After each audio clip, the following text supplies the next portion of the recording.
Boa noite, meus amigos. Estamos aqui de volta. Como sempre, começamos invocando a Santíssima Virgem Maria e o Santo Padre Pio de Pietrelcina, para que roguem a Deus que nenhuma injustiça se cometa nesse programa. Eu queria, antes de tudo, avisar aos membros e alunos do Seminário de Filosofia que o site do seminário está fora do ar porque está migrando para outro servidor. O processo deve terminar entre hoje e amanhã e tudo voltará ao normal, e para a aula de sábado estará tudo funcionando perfeitamente, segundo esperamos. Muito bem. Eu vou começar aqui entrando numa briga que não é minha, mas é um negócio irresistível. Saiu o Reinaldo Azevedo, que tinha publicado um artigo, né, mostrando ali a total incoerência do professor Vladimir Safatli, da USP, que é inteiramente a favor da invasão da universidade por aquele bando de arruaceiros, bêbados e drogados, mas é contra a invasão de uma fazenda de propriedade da sua família pelo MST, né, sendo que, conforme esclarece o Reinaldo, não há a menor dúvida de a quem pertence a USP, pertence ao Estado, quer dizer, é um prédio público, tá certo?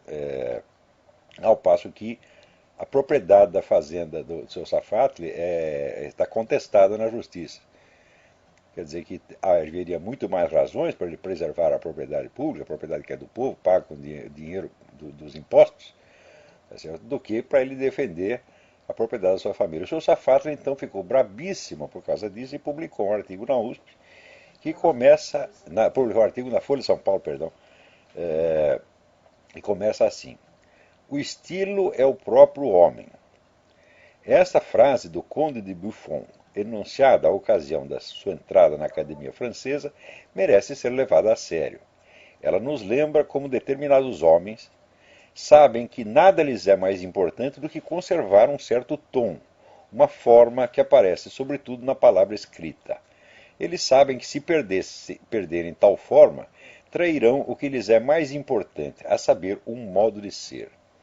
Isso talvez explique porque eles nunca responderão às situações nas quais a palavra escrita resvala para o pugilato, nas quais ela flerta com as cenas da mais tosca briga de rua, com seus palavrões e suas acusações ad hominem. Seria simplesmente ignorar a força seletiva do estilo. Então, bom, em primeiro lugar, né, dizer que a frase do Conde de Buffon merece ser levada a sério é um truísmo, evidentemente, porque esta frase é levada a sério, né, há muitos séculos, é uma das frases mais comentadas do mundo, tá certo? Existem livros inteiros escritos sobre ela, existe toda uma tradição de estudos estilísticos fundado nessa frase. Só que em toda essa tradição você não verá um único autor, um único estudioso que entenda esta frase como o professor Safatli, isto é, como a recomendação de uma norma de polidez. Ora, as normas de polidez, por definição, são coletivas, são uniformes para todo mundo. Você pega qualquer manual de etiqueta, a etiqueta vale para todos. Portanto, esta etiqueta não tem absolutamente nada a ver com o estilo. O estilo, vamos dizer, é a expressão personalizada, adequada às necessidades expressivas de um indivíduo em particular, e não tem absolutamente nada a ver com norma de polidez. Quer dizer, o indivíduo cita a frase, diz que ela pode ser levada a sério, mas ele não entende absolutamente e prova que nunca leu um único livro, né, que comentasse esta frase no sentido dos estudos estilísticos mais avançados. Ele não conhece nada disso. Agora, o mais bonito da história é o seguinte, é que ele diz que resvala, situação, a palavra escrita às vezes resvala para o pugilato, né? Situação nas quais ela flerta com as cenas da mais tosca briga de rua, com seus palavrões e suas acusações ad hominem. Muito bem. Só que ele escreve ad hominem com N final, N e não M. Né? Ad hominem, aqui seu analfabeto, seu bosta. Homine é o acusativo de homo homines, terceira declinação latina. Não existe nenhum acusativo latino que termine em N. Quer dizer, vai estudar, vagabundo. Com isto aqui, você merece perder o seu emprego. Tá certo? Como é que se admite que um analfabeto desse seja professor de uma universidade e ainda se meta a líder de movimentos que visam a destruir a própria universidade? O que é isto, porra? Quer dizer, você, num só parágrafo, você cita duas coisas que você não sabe o que são. A frase do Buffon, você não sabe o que é. E vem com a expressão ad hominem com N. Ora, vai lamber sabão, porra. Quer dizer, eu digo o seguinte, o Reinaldo Azevedo foi caridoso com esse cara. Porque, veja, ele vem com essa exigência de polidez. Ora, às vezes nós somos impolidos, tá certo? Mas para comentar, não ideias. Nós não estamos discutindo ideias. Será que eu vou discutir? Isso aqui é uma ideia do professor Safatli, né? Quer dizer, ele tem uma tese acadêmica de que ad hominem, acusativo da terceira declinação, se escreve com N, é uma tese filológica que ele tem? Não, é um simples erro, tá certo? De um cara que nunca estudou latim, que não sabe uma única palavra latim e fica usando expressão latina que não conhece. Olha, essa expressão em particular, depois de um longo esquecimento em que ela mergulhou na cultura brasileira, fui eu que a repus em circulação com o meu livro sobre a dialética erística de Schopenhauer. Depois que saiu aquele livro, todo mundo começou a usar ad hominem, ad hominem, ad hominem. Né? Quer dizer, a expressão ad hominem significa o seguinte, é quando você tenta refutar uma ideia, não vamos dizer, por uma objeção interna ou externa que você tem a ela, mas pela má qualidade da pessoa que a emitiu. Por exemplo, o sujeito chega aqui com uma teoria física, eu digo, ah, você é ladrão, você comeu a mulher do próximo, você é viado, você é isso, qualquer coisa assim. Né? Então isso é que se chama argumento ad hominem. O argumento ad hominem é, vamos dizer, uma acusação que é despropositada dentro da discussão. Porém, eu já expliquei aqui, já expliquei em artigos, mas esses caras não leem, né? Há uma distinção muito importante a ser feita. O argumento ad hominem nem sempre é inválido, porque às vezes ele coincide com uma outra forma de argumento que se chama exemplum in contrarium. Um exemplo in contrarium é um caso concreto que desmente uma regra geral. Né? Por exemplo, se você diz que, vamos supor, né, todos os brasileiros são ladrões, você faz uma afirmação genérica. Tá certo? Portanto, se você mostrar um único caso de um brasileiro honesto, você impugnou a regra geral. Quer dizer, a existência de um exemplum in contrarium é um argumento lógico perfeitamente válido, tá certo? Para a impugnação de uma afirmação geral. Acontece que, às vezes, o argumento ad hominem é também um exemplo in contrarium. E note bem, eu só usei argumento ad hominem quando usei, o que não é frequente, tá certo? Quando coincidia de ser também um exemplo in contrarium. Como, por exemplo, quando Karl Marx diz que somente o proletariado pode ter uma visão objetiva da história, porque as classes anteriores eram classes exploradoras, então viam o mundo através da rede dos seus interesses, ao passo que o pobre proletariado não explora ninguém, então por isso ele pode ter uma visão objetiva da história. Então, ao mesmo tempo, ele teria que nos explicar, então, por que o primeiro a apresentar uma teoria com a visão objetiva da história, que foi ele próprio, não era um proletário. Então, neste caso, vamos dizer, o argumento ad hominem é também um exemplo in contrarium. Então, ele não é usado com propósito erístico e nem mesmo com propósito retórico, mas é usado com propósito lógico perfeitamente legítimo e científico. Qualquer juízo universal é impugnado automaticamente pela, vamos dizer, exibição de um único exemplo in contrario, para não falar de vários. Tá certo? Na verdade, se você pegar a ordem inteira dos teóricos do marxismo, você não tinha um único proletário entre eles, mas nenhum. Tá certo? Então, quer dizer, como é que é o proletariado que tem a visão objetiva da história, se aqueles mesmos que estão levando ao proletariado essa visão objetiva não são proletários eles próprios. Então, a realidade da vida dessas pessoas desmente a regra geral que eles estão anunciando. Por quê? Porque ela é um exemplo em contrário que impugna essa regra. Tá certo? Então, no caso aí do professor Safatli, né,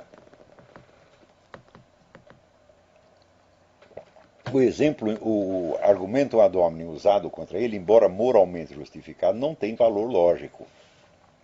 Quer dizer, o professor Safad, o fato do professor Safad ser um latifundiário e defender a sua fazenda contra os invasores, não impugna necessariamente nenhuma defesa teórica que ele faça da atitude dos estudantes na USP. Mas acontece que esse caso não foi citado para impugnar uma ideia ou um argumento, mas uma atitude política. Não se trata de, vamos dizer, impugnar uma ideia, um argumento ou uma teoria, alegando uma safadeza do seu, uma safatleza do seu safatle. Não se trata disso. Trata-se de mostrar, vamos dizer, duas condutas que se impugnam mutuamente. Ora, quer dizer, se trata, vamos dizer, de comparar não uma ideia com os atos da pessoa, mas um ato com outro ato, então o argumento ad hominem é perfeitamente legítimo, porque não se trata de uma discussão de ideias. Em terceiro lugar, quando ele diz que nós perdemos o estilo quando a palavra escrita resvala para o pugilato, mostra-se ainda mais ignorante da literatura universal, porque alguns dos maiores estilistas da história usava a palavra exatamente como arma de pugilato. Esse indivíduo ele nunca leu Santo Agostinho, ele nunca leu São Bernardo, ele nunca leu William Hazlitt, ele nunca leu Georges Bernanos, ele nunca leu Leon Blois. Se você tirar desses autores o elemento de briga, de pugilato e de agressão que tem ali, acaba o estilo deles. Desaparece completamente. Então, quando ele contrapõe o estilo à agressividade verbal, mostra que é um analfabeto. E, aliás, até os palavrões, meu filho. O que seria da obra do Jorge Amado se você retirasse os palavrões? O que seria da obra de Henry Miller se retirasse os palavrões? O que seria da obra de tantos outros, onde esses palavrões exercem uma função expressiva universalmente reconhecida como legítima? Outra coisa, ele não sabe sequer distinguir quando um palavrão é usado, vamos dizer, como expressão imediata de um sentimento, e quando ela é usada de maneira irônica, quando tem duplo ou triplo sentido calculado, quando é usado com aquele distanciamento artístico. Ele não sabe. Porque, olha, todos os palavrões que eu usei por escrito, aqui no programa não necessariamente, mas se algum dia eu usei algum palavrão, quer dizer, eu não me lembro de ter escrito nenhum palavrão. Mas alguma expressão assim mais branda, como pum, por exemplo. O Safado ficou muito bravo porque o Reinaldo falou de pum no elevador. Então, sempre foi usado com distanciamento estético, meu Deus do céu. Mas se os caras não sabem ler, se o cara não sabe nem a terceira declinação latina, que devia ter aprendido no ginásio, e se aventura a exibir uma cultura que não tem, mostrando que é realmente um vigarista. Eu repito, isso é vigarice, seu Safatle. Quer dizer, não se usa uma expressão que não se compreende. Um acadêmico, um intelectual, não tem o direito de fazer isso jamais. E você está fazendo o mesmo parágrafo duas vezes, com a frase do Buffon e com este acusativo latino terminado em N. É preciso ter paciência com essas pessoas. Porém, esta semana teve um negócio mais lindo ainda. Tira um mute.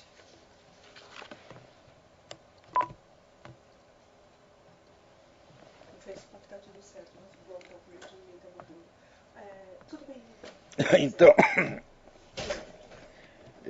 Então, esta semana houve ainda um acontecimento aqui muito interessante, que foi a publicação de um artigo do Sr. Caio Navarro de Toledo no blog de um sujeito chamado Azenha, onde ele reclama que a Folha publicou um artigo meu. Um artigo. Não foi 100 artigos, 200 artigos, um artigo por semana. Não, foi um artigo depois de muitos anos. E ele estranha que a Folha tenha aceitado esse artigo. E diz o seguinte: a Folha reabilitou um jornalista. Fala, como a Folha poderia me reabilitar? Ele diz aqui, propriamente, reabilitou um jornalista cujos escritos não seriam aceitos por qualquer direção de jornal orientado por um criterioso manual de redação. Então, peraí, isso eu escrevo para o Diário do Comércio, que é dirigido pelo Moisés Rabinovich, que é, sem favor nenhum, o jornalista mais experimentado e competente do país. Agora vem este infeliz, esse coitado, esse velho gagá do Caio Navarro de Toledo, para dar lição de jornalismo para o Moisés Rabinovich, meu Deus do céu. Isso aí é a mesma coisa que o Tiririca dando lição de matemática para Kurt Gödel, tá entendendo? É a mesma coisa, chega lá o Tiririca e diz, ó, aqui, matemática é assim, papá.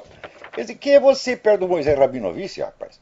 Outra coisa, se os meus artigos tivessem infringido manuais de redação, eles nunca teriam sido publicados em jornal nenhum.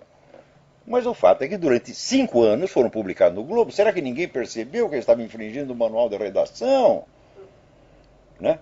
E da onde você tirou, né, que os meus artigos acabaram sendo vetados nessa publicação por infringir o manual de redação? Não, senhor.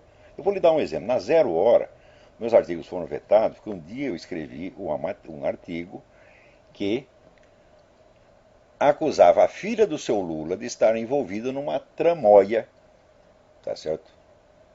Numa vigarice, lá numa ONG em Porto Alegre. Os caras criaram uma ONG, presta atenção, recolheram o dinheiro do governo para essa ONG, passaram o dinheiro para a filha do Lula e fecharam a ONG imediatamente. Claro, se isso aí não é vigarice, eu não sei o que quer dizer vigarice. Eu escrevi isso, daí eles disseram, nós não vamos publicar. Ele não vai publicar, então enfia a coluna no cu. Daí eu não escrevi mais para a Zero Hora. Então, quer dizer que na hora que eu mando o sujeito enfiar o jornal dele no cu, eu não vou mandar mais artigo para ele, evidentemente. Quanto à Folha de São Paulo, quanto ao Globo, você pode verificar que houve uma polêmica lá dentro, publicada pelo jornal, entre eu e o Luiz Garcia, que era o diretor de redação. Isso quer dizer que o próprio diretor de redação do jornal se meteu a me contestar, se meteu a me enfrentar e saiu muito mal. Porque ele estava lá contestando o negócio do Foro de São Paulo, etc, etc. E eu mostrei que ele estava completamente errado. Em primeiro lugar, eu tinha informado ali, olha, a CUT tem 800 jornalistas na sua folha de pagamento. E ele disse, o que é isso? Isso é invenção, etc, etc. Daí esfreguei na cara dele. Falou, olha, isso aqui foi declarado pela própria diretoria da CUT numa entrevista publicada no Jornal do Brasil, no dia tal, tá lá no meu artigo. E, em suma, eu ia pegando os argumentos dele e destruindo um por um. Nunca mais fui perdoado por isso. Outra coisa, muita gente ali reclamava que eu estava falando negócio do Foro de São Paulo. Como ninguém mais falava do Foro de São Paulo, então eu tinha que continuar, tocando no assunto, evidentemente, toda semana. Então começou a haver reclamação disso. Então saí dali por quê? Porque eu estava cumprindo, eu era o único jornalista que estava cumprindo o dever do jornalismo investigativo, que era mostrar aos leitores a existência, a formação e o poder da mais vasta entidade política que já existiu na América Latina, que reunia, àquela altura, centenas de partidos políticos. Quer dizer, como é que uma organização desse tamanho, uma organização bilionária, poderosíssima, que a essa altura já domina 12 países do continente, passa na mídia como se fosse uma coisa inexistente. Então eu reclamava disso, eu insistia. Bom, chegou uma hora que eles não aguentaram mais. Foi por isso, seu Toledo, e não porque infringiu algum manual de redação. Você, evidentemente, não conhece manual de redação. É porque uma das normas é o seguinte, se você vai escrever sobre alguma coisa, pelo menos você se informe. Então, lá vem ele dizendo que... E na época foi exatamente a mesma coisa. Mandei lá um artigo, os caras não quiseram publicar. Eu mandei a merda e, naturalmente, eles me botaram para fora. Quer dizer, você não sabe nada do que aconteceu, mas absolutamente nada, e fica dando palpite aqui. Agora, eu vou até ler aqui um artigo para vocês que eu acabo de mandar para o Diário do Comércio, mas eu não resisto a ler para vocês, vou dar uma prévia aqui para vocês. O artigo é uma introdução a um estudo que eu vou fazer sobre este artigo do Caio Navarro de Toledo. Porque é o seguinte, tanto ele como outros jornalistas de esquerda, ou autores de esquerda, ou até, se quiserem, intelectuais de esquerda, Agora pegaram a moda. A moda é dizer o seguinte: o Olavo não expõe argumentos, ele só xinga. Só tem argumento ad hominem, né? Teve um que disse: eu li os livros dele e lá não tem nada, só tem acusações ao PT. Você vê, eu sou mesmo um gênio, porque eu consegui, por exemplo, tá nas livrarias a minha história essencial de filosofia, que são 32 DVDs e fascículos. Né? 32 fascículos e 70, 80 páginas são o equivalente a 12 volumes. Quer dizer, escrevi uma história da filosofia inteira em 12 volumes e só falei do PT. Não é um negócio fantástico? Né? No livro que eu escrevi sobre Aristóteles, sobre a teoria dos quatro discursos, eu não falo nada de Aristóteles, só falo do PT. Né? O Jardim das Aflições, que é uma história da evolução da ideia de império no Ocidente. Eu só falo do PT. Eu estou falando lá no tempo de Júlio César, já falava do PT, porra. Quer dizer, os caras falam isso. Quer dizer, então, e esse mote tem sido tão repetido. O Olavo não tem argumentos, ele só usa agressão pessoal. Está tão repetido, né, que eu digo, bom, isso é evidentemente uma campanha de difamação.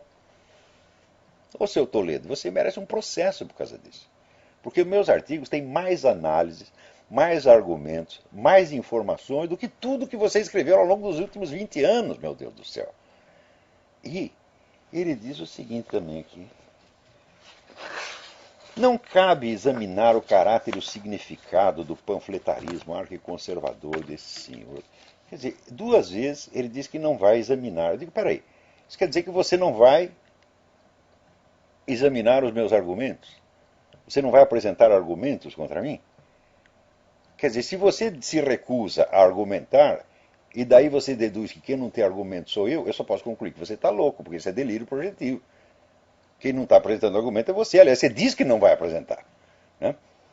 E em segundo, ele diz assim: temos, eles querem no plural majestático, como Luís XIV, nós, né, Luís XIV, né, eu tenho horror de quem escreve em plural majestático, horror. E eu, antigamente, 30 anos atrás, escrevi umas coisas com plural majestático, depois eu li e vomitei. Né? E, então, a partir da reedição de um dos livrinhos meus daquela época, eu fiz um prefácio lá pedindo perdão para os... Né? Eu digo, quem está escrevendo aqui? Isso aqui não é nós, isso aqui é apenas eu, pô, não tem ninguém mais por trás de mim. Eu não sou uma pessoa plural, eu não sou muitas pessoas, talvez até gostasse de ser, mas não sou. Tá certo? Então, eu pedi desculpas e prometi que nunca mais faria isso. Né? Eu tinha ficado viciado nisso porque eu estava lendo muito René Guénon e ele usa o plural majestático, nós, No caso dele ainda tem alguma razão de ser, porque ele está escrevendo em nome de uma entidade esotérica, né, islâmica. Então eu falo, bom, pode usar nós. Mas você lê muito aqui, você fica viciado nessa porcaria. Então está aqui os senhores, né, Caios Navarros de Toledo, né, dizendo aqui: temos nítida consciência da pertinente questão crítica que a nós seria feita caso cometêssemos esse desatino. Examinar os trabalhos do filósofo de província não seria pura vacuidade intelectual ou render-se ao seu jogo? É de fato, é render-se ao meu jogo, claro. Se eu estou apresentando um argumento que você não concorda e você quer refutar, você evidentemente está jogando o meu jogo. Qual é o meu jogo? O meu jogo é o seguinte: eu argumento e você cala a boca porque você não sabe o que responder. O jogo é o seguinte: eu bato e você apanha. Como foi com Leandro Conder, como foi com Márcio Moreira Alves, como foi com a Laura Café, como foi com Emir Sader, como foi com todos os intelectuais de esquerda, de uma geração até mais preparada que a sua, tá certo? A sua não, porque você pertence à mesma deles, mas do que a do Vladimir Safatli, por exemplo. Né? Então, todos os que decidiram me enfrentar saíram muito mal. A geração seguinte, os mais novinhos, mas também alguns dos mais velhos, como o próprio Toledo, decidiram: não vamos responder mais. Não vamos prestar atenção, não vamos conceder a ele a honra do argumento. Eu digo: escuta, você não me concede a honra do argumento, mas você me concede a honra de fazer uma abaixo-assinado de 5.000 pessoas? Quer dizer que porque escrever um artigo vai dar muito trabalho, você tem o trabalho muito maior de você mobilizar 5.000 pessoas? Né? Ele está dando a impressão aqui: não, esse cara escreve tanta besteira, é facílimo de refutar, nem vale a pena. Digo: mas se é tão fácil, por que não o fazem? Porque todos que se meteram a fazer, inclusive Luiz Garcia, que aqui era o meu próprio chefe no Globo, é um comunistão histórico. Então, todos se deram muito mal. Calaram a boca. Alguns calaram a boca para sempre. O homem da SBPC, como é que chamava aquele cara? Enio Candotti, que era um dos donos das verbas de pesquisa no país. O Enio Candotti, depois que eu o desmoralizei completamente, mostrando que ele e a porcaria da entidade que ele presidia eram um bando de analfabetos ineptos, se meteram a discutir Aristóteles comigo, puta, como saíram mal. Esse ficou quieto e largou a profissão científica e foi ser literalmente plantador de batata no Rio Grande. Não, de batata não, que injustiça, alface. Eu mandei ele plantar batata, ele foi plantar alface só para não dar o braço a torcer, só para não dizer que tinha me obedecido, porra. Então, tem um cafezinho aí. Então, o seu Leandro Conder, ele desapareceu, ficou quietinho durante muitos anos. Depois voltou escrevendo umas coisas inócuas. Então, assim como eu lembro até que eu tive uma discussão com o Ronaldo Rogério de Freitas Mourão a respeito de um negócio, assunto de astrologia. E ele saiu dali tão desmoralizado que ele prometeu que nunca mais ia tocar no assunto. Porque ele disse, olha, todos os filósofos escolásticos negavam a influência dos astros na conduta humana. Eu disse, cite um. Ele não citou nenhum. Pois agora eu vou mostrar aqui alguns para você que afirmam que essa influência existe. E citei 14. O que vai fazer? Enfia o rabo entre as pernas e vai para casa. Como dizia o meu falecido cunhado, faz que vai cagar e se manda. Então, aqui, o seu Toledo, quer dizer, vocês estão aí em milhares. Mesmo juntando esses milhares, vocês não conseguem refutar uma coisa que eu disse. Nunca conseguiram. Então eles fazem de conta que essa coisa não existe. Falam, não, ele não tem argumentos, ele só xinga. E isso vocês vão continuar repetindo essa mentira idiota, que vocês sabem que é mentira. Pode ver se vocês enganam seus aluninhos, meu Deus do céu. Que é disso que vocês vivem. Outra coisa, filósofo de província, peraí, eu estou de fato numa província, eu estou aqui numa província americana, no estado da Virgínia, e tenho lá o meu instituto, o Inter-American Institute, está lá, uma pleia de intelectuais de primeira hora, está lá os meus textos sendo publicados no Voegelin View, tem aqui um monte de referências de filósofos americanos, franceses, romenos, todo mundo achando bom o que eu estou fazendo, e eu é que sou o cara da província, E você está aí em São Paulo falando para o mundo, como se sabe a sua opinião. Caio Navarro Toledo abriu a boca, as universidades do mundo tremem. Ele está no centro do universo e eu é que estou na província. Ora, porra! O que é isto? Ô, Caio Navarro, você para mim, rapaz, você é aprendiz de minhoca, você está entendendo? Você é burro, ignorante, metido, tá certo? Você não tem retaguarda, você não tem estofo para você discutir comigo nada. Porque vocês vão ver o currículo do cara, tudo que ele escreveu assim, Antônio Gramsci, não sei o quê, Karl Marx, não sei o quê, é só essa merda que você leu. Ou seja, a cultura que você adquiriu ao longo de toda a sua vida foi o que eu adquiri na minha juventude, no tempo que eu estava lá militando na esquerda.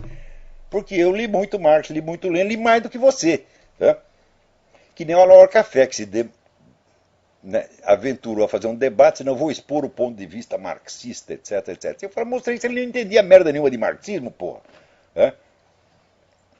E você também não entende, Safatli também não entende. Se bem que o Safatli não se diz porta-voz do marxismo, ele diz porta-voz do Lacan, que é um autor que eu conheço muito pouco, então eu não vou discutir Lacan com ele. Mas, quando saiu aí do campo do Lacan, o homem só fala besteira, pô. Eu não sei se o que ele diz a respeito do Lacan é besteira também. Sinceramente, não tive tempo de averiguar. Mas, outra coisa, ele está estranhando aqui que a Folha tivesse aceitado um artigo meu. Eu falei, mas a Folha não aceitou um artigo meu. A Folha solicitou um artigo meu. Eu tenho aqui a carta do editor de opinião me pedindo um artigo. Eu, anos atrás, tinha parado de escrever na Folha por um motivo muito simples. Eu tinha mudado para os Estados Unidos, estava precisando desesperadamente de dinheiro, e a Folha estava pagando muito mal os artigos. Falei, então não vou perder meu tempo escrevendo para um jornal que paga mal. Né? Eu escrevo para o Diário do Comércio, que paga uma coisa razoável, e pronto. E posso escrever outras coisas. Se escrever de graça, eu escrevo no meu próprio blog. Foi só por isso que eu parei de escrever na Folha, porque eu vou dizer uma coisa para vocês. A Folha, com todos os defeitos que possa ter, a Folha jamais me censurou. Jamais fez qualquer frescura para publicar um artigo meu. Né? E, em geral, os artigos eram solicitados. Era o antigo editor Rogério Ortega que solicitava os artigos. Eu só escrevia quando me pediam. Né? Eu nunca, na minha vida, nunca pedi uma publicação de artigo meu em nenhum jornal. Eu duvido que você me apresente um caso onde eu cheguei com um artigo lá e publica. Agora, ele mesmo confessa aqui, quer ver? Que muitos intelectuais acadêmicos de esquerda, né, sentem-se prestigiados quando veem seus textos ali reproduzidos. Assim, publicar na Folha ou ter seu livro ali discutido passa a ser uma prova de reconhecimento intelectual mais apreciada até do que ver um texto publicado em algumas revistas acadêmicas dirigidas por seus próprios pares. Olha o conceito que esses caras têm da Folha. Quando eu, meu filho, quantas vezes eu escrevi na Folha para falar mal da própria Folha? Mostrando para mim, o seu jornal é uma merda como qualquer outro jornal brasileiro, é tudo ruim. Se você somar a tiragem de todos os jornais brasileiros, hoje, ela é a mesma dos anos 50. Esse pessoal não sabe fazer jornal, meu Deus do céu. Desde que os comunistas invadiram a redação, os jornais simplesmente pararam de vender. A Folha, quando vende 300 mil exemplares, é assim, é uma festa. 300 mil exemplares aqui é jornal de província, meu Deus do céu. Então, o fato é o seguinte, a população brasileira quadruplicou, o analfabetismo praticamente desapareceu, a criança fora da escola não tem mais, tem vaga sobrando, e, no entanto, os jornais continuam vendendo a mesma coisa. Não tem jornal hoje que possa competir com o antigo Diário da Noite, ou com a antiga Tribuna da Imprensa, ou com a antiga Última Hora, tá certo? Ou com a revista O Cruzeiro, tá certo? Que vendia 1 milhão de exemplares. Falei, cadê? Cadê o seu 1 milhão de exemplares? Com uma população 4 vezes maior. Então significa o seguinte, esta putada que está dirigindo o jornal não sabe fazer jornal. Porque, meu filho, se eu estivesse dirigindo o jornal, coisa que para mim seria o flagelo, seria o mau castigo, eu ter que trabalhar numa redação de novo. Porque depois que eu parei de trabalhar na redação, comecei a trabalhar de freelance, eu toda vez que entro numa redação eu passo mal. Porque eu entro lá, parece que a energia baixou. Então, mas vamos supor, se eu dirigir o jornal, o negócio venderia 1 milhão de exemplares brincando. Todo dia. Agora esses caras não sabem fazer. Por desgraça que eles fizeram na diagramação, no desenho dos jornais, porque o Alberto Dines foi lá no Jornal do Brasil e copiou a diagramação limpa, clássica e serena de alguns jornais americanos. Então os jornais ficaram parecendo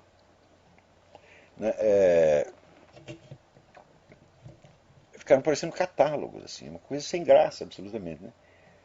Ao passo que antes o pessoal copiava mais, se inspirava no Brasil, mais na diagramação italiana de jornais vibrantes, etc, etc. Então o jornal ser vibrante foi considerado falta de educação, mais ou menos tipo negócio do Vladimir Safatli, Tem que ser tudo polido, arrumadinho. Daí os outros jornais começaram a imitar a porcaria do Jornal do Brasil e ficaram todos iguais, inclusive a Folha, Qual é o jornal que é exceção? Veja a capa do Diário do Comércio, que é uma maravilha. Cada capa do Diário do Comércio é uma obra-prima. É uma coisa vibrante, que tem vida, tá entendendo? Então, eles acabaram com isso. Bom, o jornal, evidentemente, perdeu público. E até hoje eles não perceberam o que foi isso. Eles adotavam a diagramação, que era o seguinte. A diagramação tem que ser equilibrada, Então, todas as matérias têm do mesmo tamanho, as chamadinhas na capa tudo do mesmo tamanho. E a diagramação era feita com antecedência. Então você tem que fazer o texto exatamente naquele tamanho, sem uma palavra a mais. Então a camisa de força. Isso acabou com o jornalismo, meu Deus do céu. E até hoje os caras não fizeram as contas para perceber por que os jornais no Brasil não aumentam a tiragem. Então, é isso aí. Agora você fala de manual de redação, meu filho. Ora, meu, que é isto, porra, né? Então, bom, mas eu vou ler aqui um negócio para vocês. Mas antes eu queria comentar um episódio aqui importantíssimo, que foi, você sabe que a Rede Canção Nova cancelou lá os programas, né, do Gabriel Chalita, do Edinho Silva, né, e outros políticos que estavam lá. Então, em primeiro lugar, a Canção Nova tem que fazer isto, porque é o seguinte, há um decreto do Papa Pio XII, que foi confirmado pelo Papa João XXIII, de que o católico que colabore com partidos ou movimentos comunistas está automaticamente excomungado. Excomungado late sententia, que quer dizer o seguinte, você está excomungado automaticamente, isso não depende de uma sentença do Vaticano. E ainda está complementa, late sententia à disposição do Vaticano. O que quer dizer isso? Você está excomungado automaticamente, mas a sentença pode ser suspensa pelo Vaticano se você solicitar.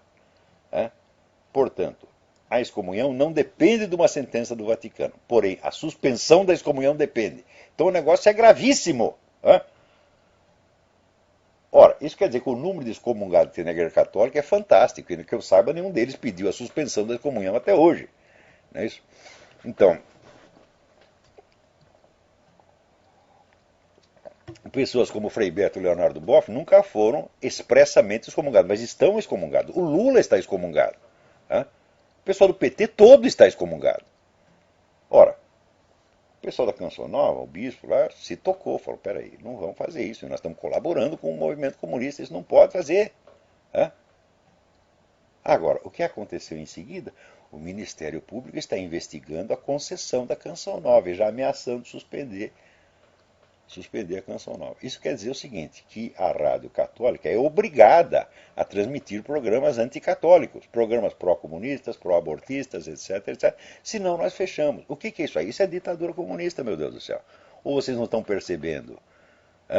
O Brasil já está sob uma ditadura comunista informal.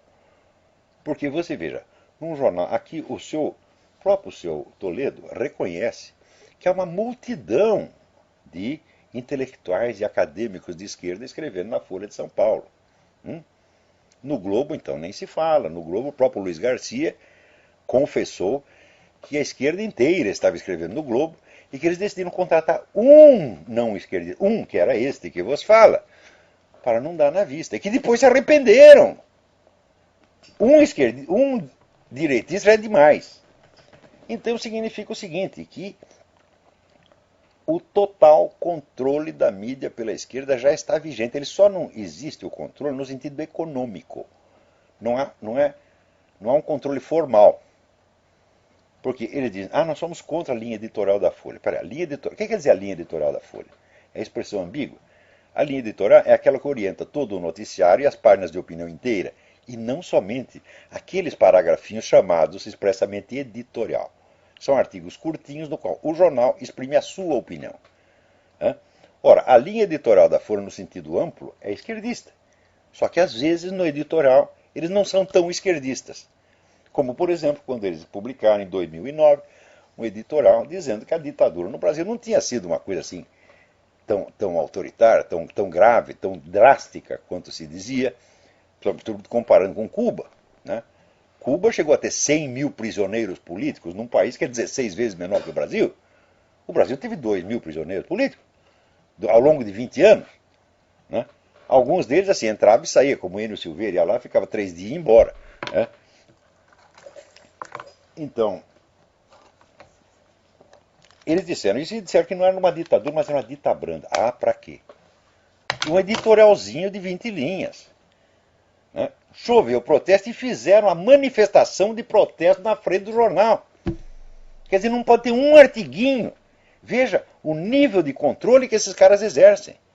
Eles não aceitam uma opiniãozinha contra. Ainda ficam se reclamando, chorando, falando, é o jornal da burguesia, nós não temos uma publicação própria. Não, vocês não têm Carta Capital, vocês não têm Caros Amigos, vocês não têm mais isso, mais aquilo, mais aquilo, mais aquilo.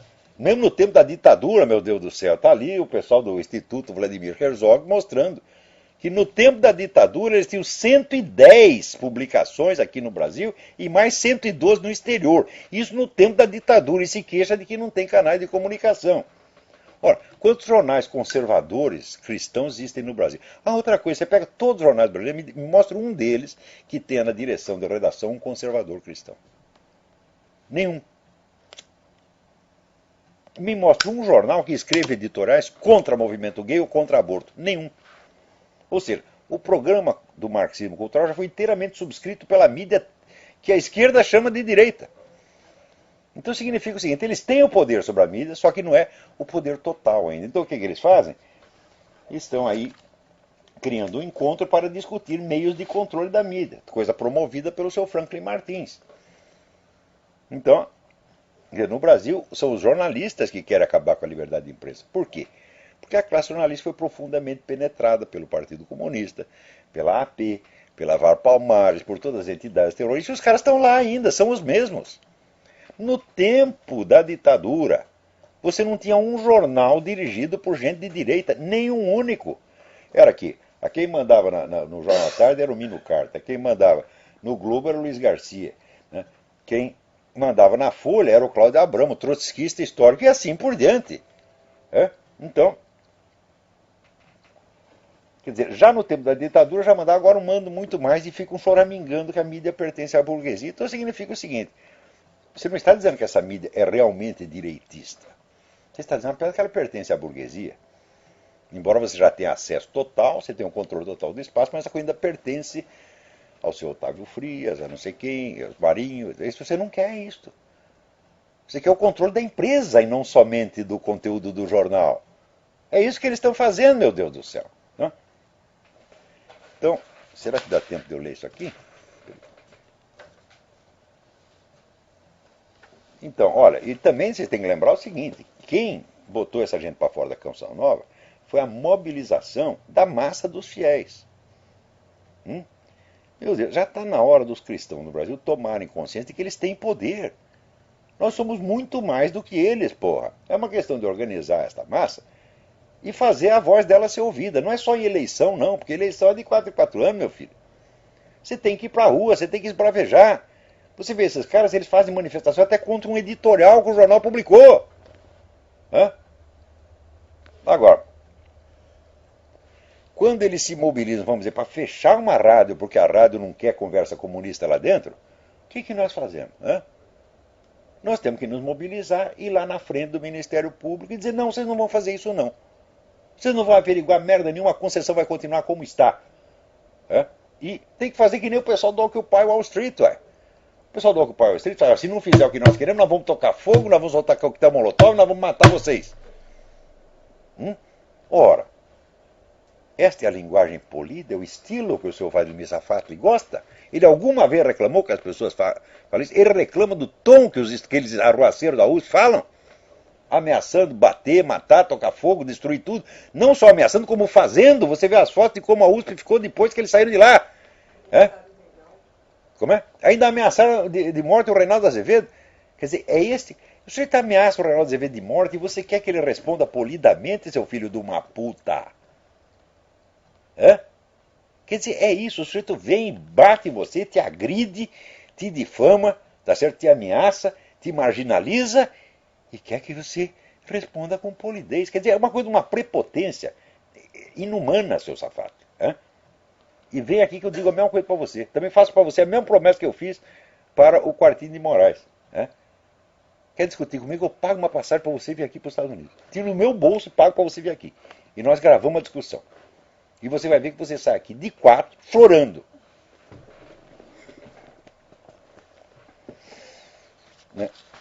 Então, agora aqui na cidade de Springfield, Massachusetts, o pessoal do Occupy Wall Street foi lá fazer arruaça em cima de uma igreja, a turma católica reagiu. Então, nós não vamos mais tolerar isso, vocês vão embora, vão a merda. O que eles fizeram? Botaram o ramo entre as pernas. Agora, se você passa a mão na cabeça deles, que nem esse cara, esse prefeito de Nova York, ele está comendo pão com o diabo amassou, porque ele sempre passou a mão na cabeça desses caras. O tal do Bloomberg, ele é do Partido Republicano, mas ele arrasta uma asa para a esquerda. Tá certo? Então, olha o que aconteceu. Os caras estão lá destruindo a sua praça. E no meio disso ainda aparece um cara, um terrorista americano. O cara chama José Pimentel, deve ser meu parente, porque eu tenho Pimentel na família também. José Pimentel, só que o cara é de Porto Rico, é? Então, lá com um monte de bomba pronto para estourar. E o cara não está ligado a nenhum movimento, ele é como eles dizem, um lobo solitário. Da onde aparece esse lobo solitário, se não é da atmosfera geral, né, de ameaça e de terror que esse pessoal da esquerda está criando? Você cria essa atmosfera, logo começa a pipocar lobo solitário querendo soltar bomba tudo quanto é lado, porra. Né?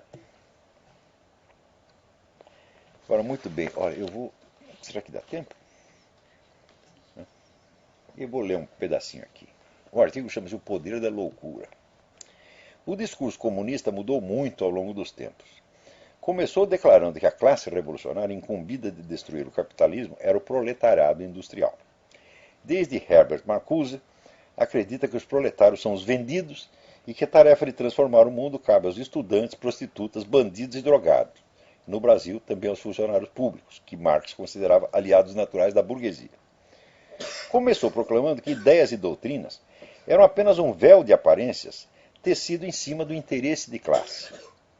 Decorrido um século e meio, admite, com Ernesto Laclau, que as classes nem mesmo existem, que elas são criadas pela propaganda revolucionária conforme os interesses do partido do momento.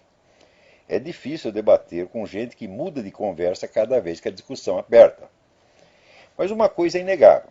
A mentalidade comunista, que no início era um bloco dogmático de ideias prontas, foi se tornando uma trama obscura e proteiforme, um labirinto móvel de subterfúgios e desconversas quase impossível de descrever.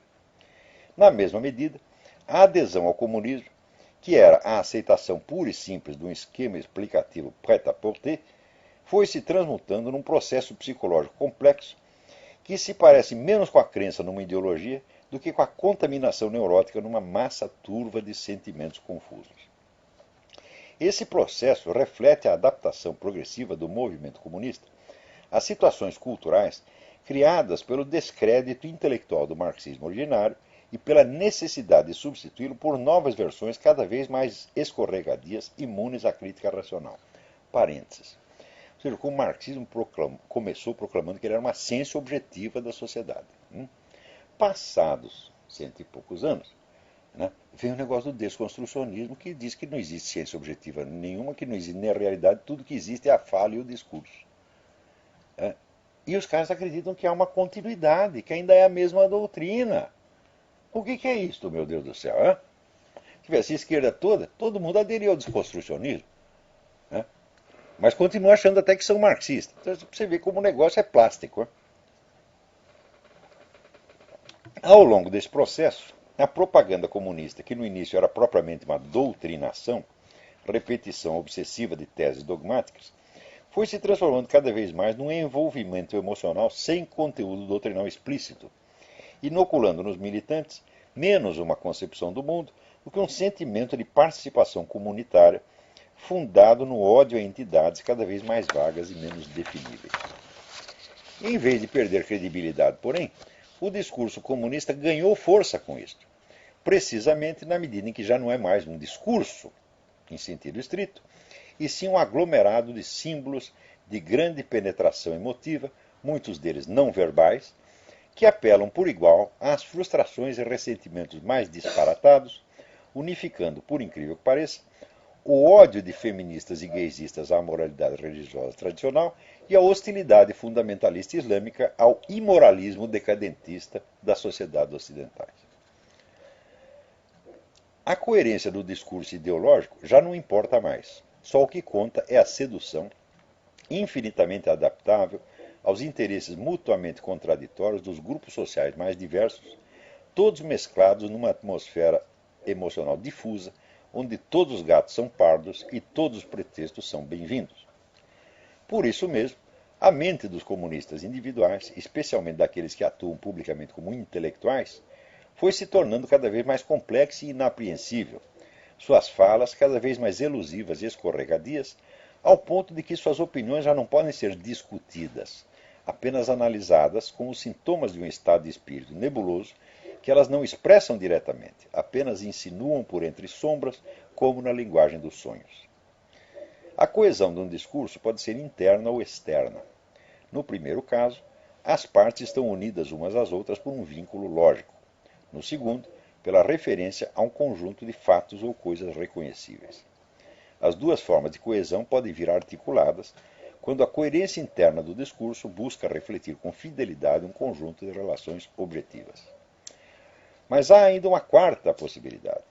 O discurso nem é coerente consigo mesmo, nem reflete adequadamente uma realidade, nem articula essas duas exigências, mas continua exercendo, ao menos sobre certo público, um efeito persuasivo, como se realizasse perfeitamente e simultaneamente as duas modalidades de coerência.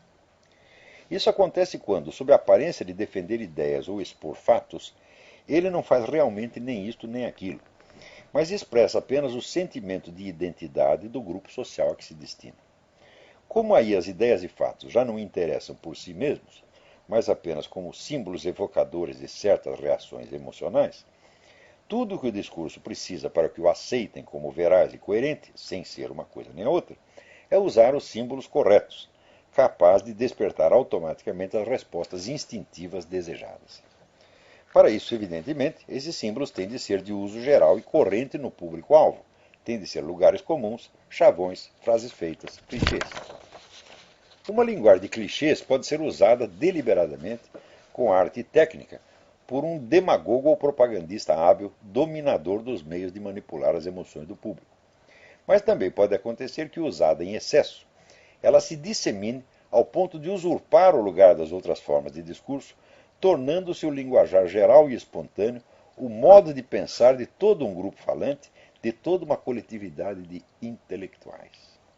Neste caso, a intenção de manipular torna-se praticamente inconsciente.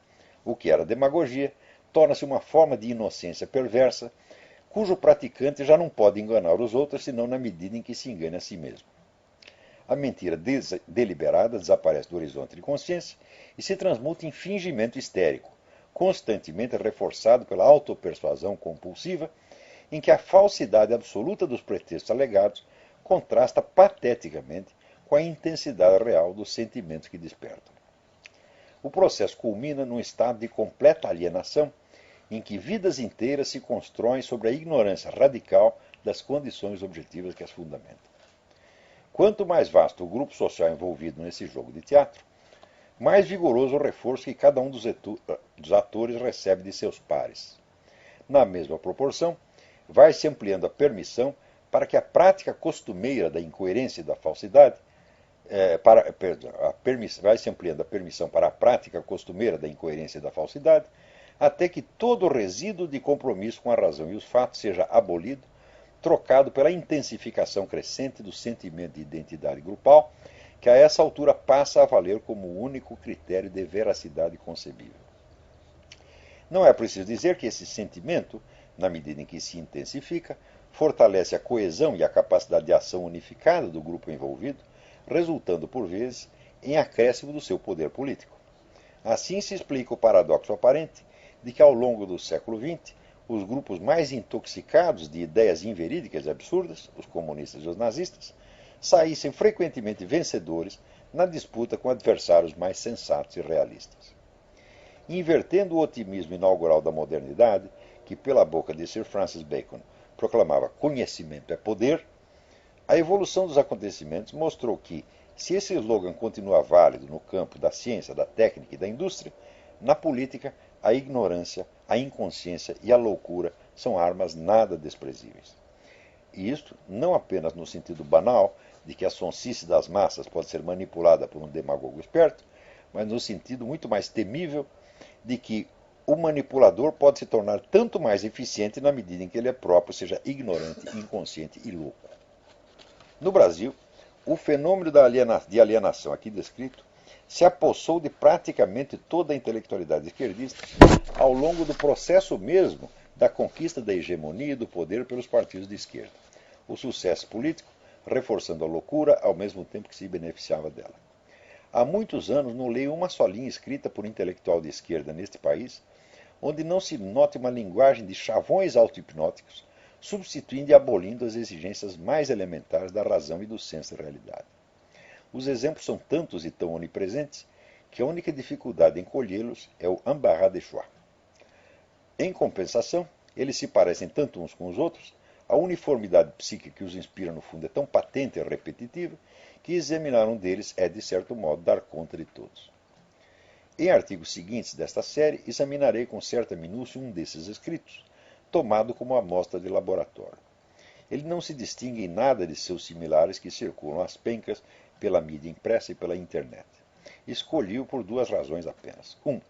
É texto que alude à minha pessoa, o que me facilita a averiguação dos fatos por testemunho direto. Segundo, ele manifesta de maneira especialmente clara o estado mental da intelectualidade esquerdista, por ter sido escrito por um dos membros mais tipicamente burros e loucos da comunidade, o Sr. Caio Navarro de Toledo. Então, estou me referindo a esse mesmo artigo, ao qual eludi brevemente, e que merecerá, pela deformidade mental que o inspira, né, um exame um pouco mais aprofundado. Porém, o texto do Sr. Vladimir Safatli também pode servir, porque, é assim, o uso de chavão. Primeiro, ele transforma a frase de Buffon num chavão. A frase em si não é um chavão, né? Embora tenha sido milhares de vezes repetida. É uma frase que tem um sentido muito profundo e, como eu disse, inspirou inúmeros estudos estilísticos. Mas para ele, né, o estilo é o homem, passa a significar a obrigação de seguir uma norma de polidez. Quer dizer, que é exatamente a total falta de estilo, né? No Brasil, grandes escritores, né, mostraram ter tanto desprezo por isso. Graciliano Ramos, inúmeras vezes, né, se referia a essas normas de polidez com um absoluto nojo. Porque um escritor de verdade não tem satisfação a prestar a isto, meu Deus do céu. Ele tem que obedecer um padrão estético muito superior a isto, né? E o qual implica, às vezes, você justamente infringir a regra de polidez. Então, outra coisa, ele também usa a expressão argumentum ad hominem como chavão. O que é argumentum ad hominem? É isso que o Olavo escreve. Ele só faz argumentum ad hominem. Isso virou um chavão, que todos eles dizem a mesma coisa sem nem saber o que é argumentum ad hominem. E tentando ocultar, vamos dizer, as milhares e milhares de páginas de análises muito sérias e pesadas que eu fiz a respeito de assuntos complexos, que eles não são nem capazes de entender, quanto mais de refutar, meu Deus do céu. Então, essa coisa, o Olavo não tem argumento. Eu falo, vocês repetem isto, né? E repete a coisa, vira um chavão e começa a ser repetido. O que expressa isso? Uma análise objetiva, quer dizer, um traço objetivo dos meus artigos, dos meus textos? É claro que não. Então, em milhares de páginas para provar que é o contrário. Mas expressa um sentimento de identidade, uma coisa que aquele grupo gosta de sentir isto. Então, tudo o que eles escrevem é só isso, é só a expressão de um sentimento de identidade, da participação grupal. Quando o cara sente que aquilo afina com a participação grupal dele, ele acha que é verdade. Se não afina, ele diz que é mentira. Ou seja, os conceitos de verdade e mentira se transformaram, tá certo, no sentimento de participação ou exclusão. Então o cara, quando lê meu artigo, não é que ele discorda objetivamente, ele se sente excluído. Não estou apelando ao sentimento de participação dele, então ele diz que é mentira. A mentira significa não gosto e a verdade significa gosto. Gosto exatamente como meus colegas gostam. É o nosso gosto coletivo. Então, o critério de verdade e erro virou isso no Brasil. Graças a esta geração de vigaristas, filhos da puta, que não tem direito de ensinar em ginásio. Safatli, você não tem qualificação para ensinar em ginásio. Um professor de ginásio que fosse lá e escrevesse, né, o acusativo da terceira declinação latina com N, o que os alunos iam fazer com ele no meu tempo? Iam pedir demissão do cara imediatamente. E é o que você merece. Então, até a semana que vem. Muito obrigado.